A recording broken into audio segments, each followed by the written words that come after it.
Hi everyone and welcome to the third episode of the Cover Book Reviews. So Just Holly reviewed the last book, which was James Franco's Palo Alto, and I'll put the link here should you want to watch it. And if you're a bit confused about what the cover actually is, I'll put the link to Holly's explanation video here as well, just if you don't know what it is. Today I'm going to be reviewing The Fault in Our Stars by John Green. The story follows 16-year-old Hazel Grace Lancaster, who is a cancer survivor after suffering from lung cancer and is saved by a miracle drug called Philanthropor. However, she goes to support group after her mum makes her and meets the elusive Augustus Waters, who is also a sufferer from leukemia and had to lose his leg due to it. And it follows their love story and dealing with cancer and everything that surrounds it, including how it affects friends, family, and the love that they try to endure. So, I read this book about 3 years ago. I was in year 11, which is the last year of secondary school. If I'm going to be honest, I loved it.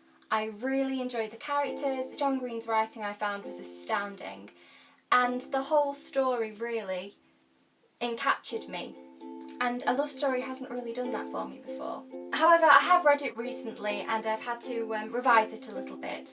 While John Green is amazing and this book has been hailed as fantastic, as I've gotten older I've noticed them. The first thing I noticed when I first read it was John Green's writing style. John Green writes Hazel and characterises Hazel perfectly for a 16-year-old girl. I actually didn't believe that it was a male writing it.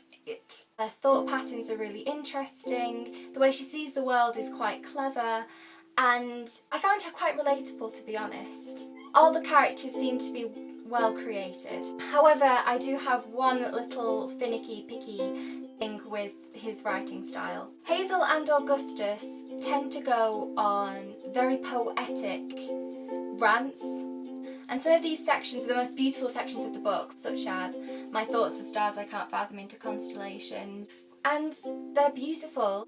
But I can't imagine any 16-year-old saying that, or even saying it to their boyfriend. And I'm sure some people do speak like that, but it made me distance myself from Hazel.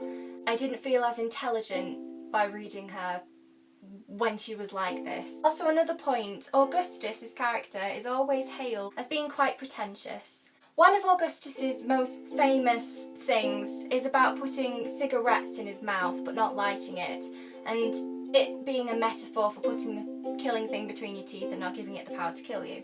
Okie dokie then. While this is hailed as being a bit pretentious by some critiques of the book, from my point of view I don't think it's that bad at all. I think it's one of Augustus's little quirks, and I can't imagine any 17-year-old lad actually doing this. That brings me on to the next point. Cancer is a main part of this book. As someone who is very close to someone who is suffering with terminal cancer, I must say that the subject has been well researched and the emotions and plans that come with it are quite well explored. The emotion that Hazel feels and her family, how they deal with her as a cancer patient, are quite true. And I did appreciate John Green for writing that, really. I read the book at a time when I wasn't in a fantastic place and cancer was in my life, and it was nice to be able to turn to this book and feel like I wasn't alone. I think that's maybe why I have quite a sentimental value towards this book. Now the plot. As I said before, it is a love story, you can't deny it.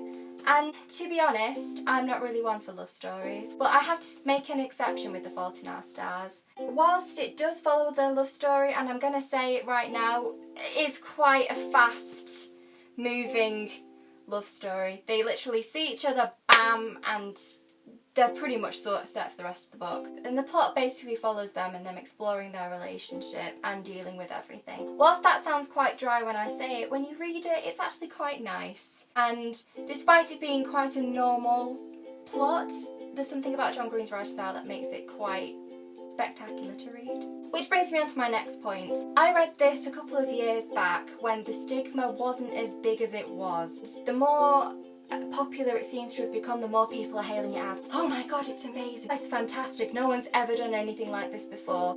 Wrong. There have been plenty of books that deal with cancer and love stories. One of those is Before I Die by Jenny Downham. I suggest you read it. It's fantastic. So if you have been recommended this book by people saying, oh my goodness, it's wonderful, it's amazing, it will make you cry. If you don't cry, it's not a crime. If you don't like it and you find the characters unbelievable and pretentious, meh.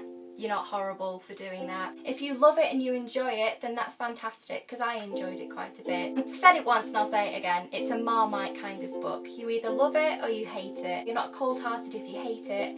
It's just one of those things and it's not your cup of tea. Because of that, I'm going to rate this book a 4 stars. A 4 stars? I'm going to rate this book 4 stars. Despite it being one of my favourite books, it's not quite my favourite anymore.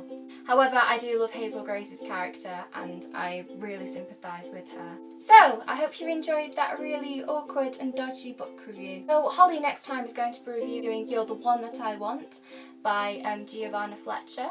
So, if you haven't read it, I suggest you go away and read it now, or if you have read it and you're excited to hear about it, then just stay tuned and go to Holly's channel. I'll put the link to that in the down box below. If you liked this review but you found it a bit all over the place, I did do a written review for it on my Goodreads page, so go and check that out. I'll put that in the information box as well. Thank you very much for watching and I hope to see you soon. Bye!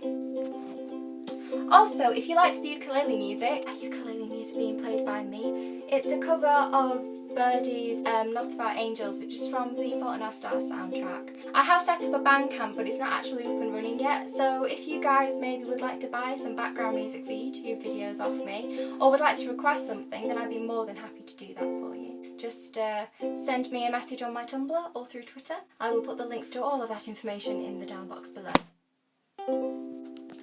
I'll take that as I need to go now.